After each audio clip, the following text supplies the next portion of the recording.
Hi, welcome to the third lecture on microeconomics for international management.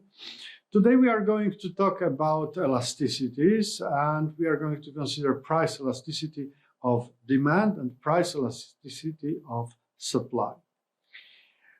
What is the general idea behind elasticity as such?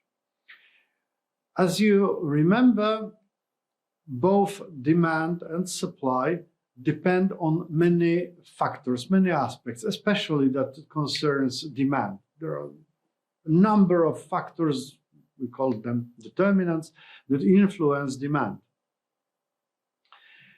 Elasticity tries to capture the strength of the influence of a given factor. In other words, when we say, okay, for the demand for apples, income is one of the factors. The question is, all right, but if you change consumers' income by something, would it impact demand a lot or just slightly?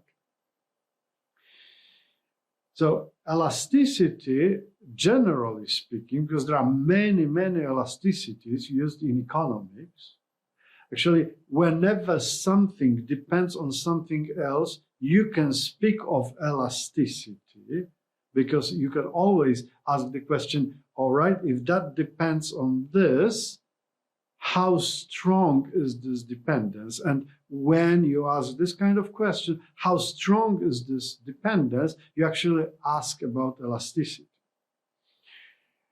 So there is a number of elasticities in economics. But all cases when we use elasticity is about whether the impact is big or small. And this is always pretty subjective, what is big and what is small. If, for instance, I tell you that because of changes in my income, my monthly demand for apples increased by 1 kilogram, is it a lot? Then you need another piece of information here. What was it before? I mean, how big is this increase by 1 kilogram per month comparing to the previous level of my consumption of apples? So does this 1 kilogram mean a lot or not?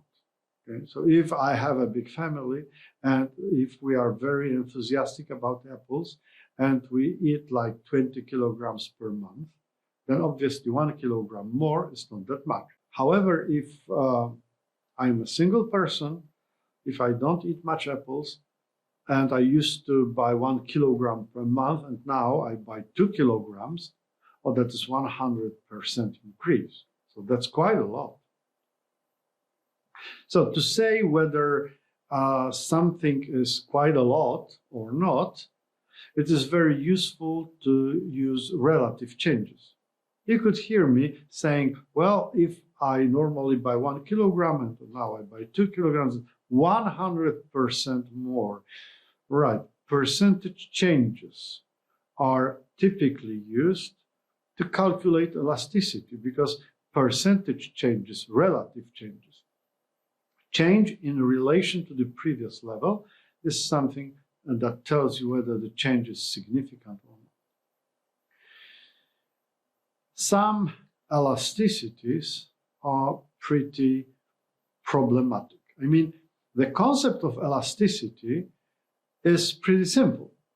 These are relative changes of something compared to relative changes of something else. The concept is pretty easy, and you're going to see that. We're going to learn about 4 different elasticities, 2 in this lecture, 2 others in the other one, the other lecture dedicated to elasticities.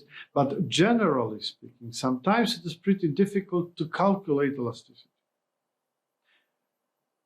When I want to analyze to what extent income impacts demand for apples, then what I need to do is to gather information about changes in income on one hand and changes in demand for apples on the other hand. If I know this kind of information, then I can easily calculate my elasticity. That would be income elasticity of demand for apples.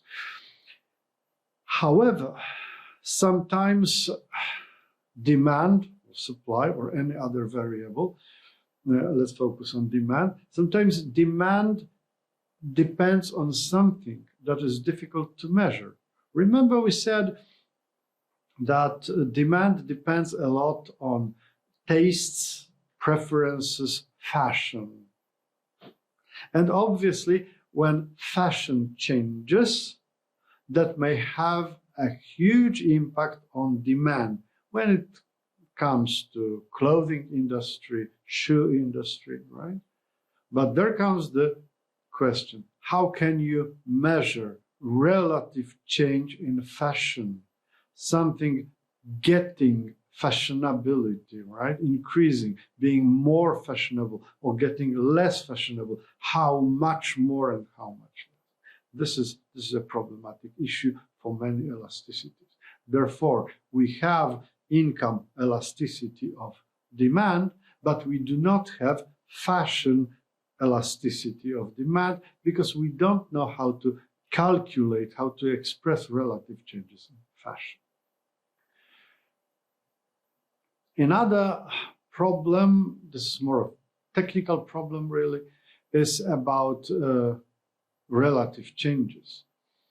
You know, when something costs $80 and the price goes to $100, this is 25% increase. The same change in the other direction, from $100 to $80, is only 20% change. This is especially important for big changes. If something gets more expensive from $50 to $100, that's 100% increase. Going the other way around, it's only 50% decrease, right? So this is a bit problematic because when changes are up and down, you get different numbers, and obviously you would get different results. Some economists use the so-called midpoint formula to solve this problem. We are not going to do that, mostly due to the fact that we believe most changes in the world are relatively small, and therefore this problem is not that big.